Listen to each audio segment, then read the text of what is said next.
I realized this book didn't even apply to my life, and I put it away. And I turned to the Bible. I said, I don't even know where to start in the Bible. I'd never gone to it for personal guidance either. I'd just gone to it to try to tear it down. And so I say, fine, I'll just start with the New Testament. Opened it to Matthew chapter 1. Saw a bunch of genealogies, so I skipped them. I had an excuse. I was a Muslim. I don't know what your excuse is. I skipped them. It didn't take me long to get to Matthew chapter 5, where it says, blessed are those who mourn, for they shall be comforted. And when I saw those words, it was like electric on the page, and it like jumped off the page and started my heart. That's what it felt like. As I'm reading these words, I'm thinking, Jesus said that for me.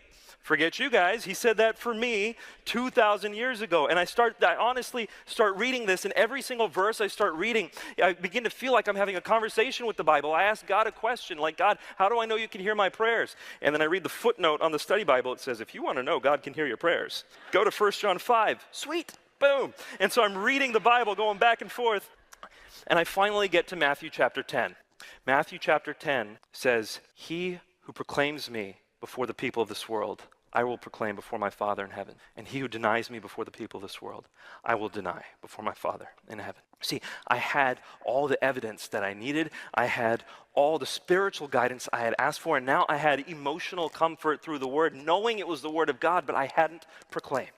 I looked at God and I said, God, if I do this though, I have to give up my family. Matthew chapter 10's next verses, you want to know what they are? He who loves father or mother more than me is not worthy of me. As I read that, I said, God, it's not just my parents though. It's my whole life. What the next verses say? He who is not willing to pick up his cross and follow me is not worthy of me. Yeah, God knows the cost. The cost that Muslims have to pay today, the cost that you might have to pay if you're listening to this, is not a new cost. It's the cost the disciples had to pay from the very beginning. It's the cost we all must be ready to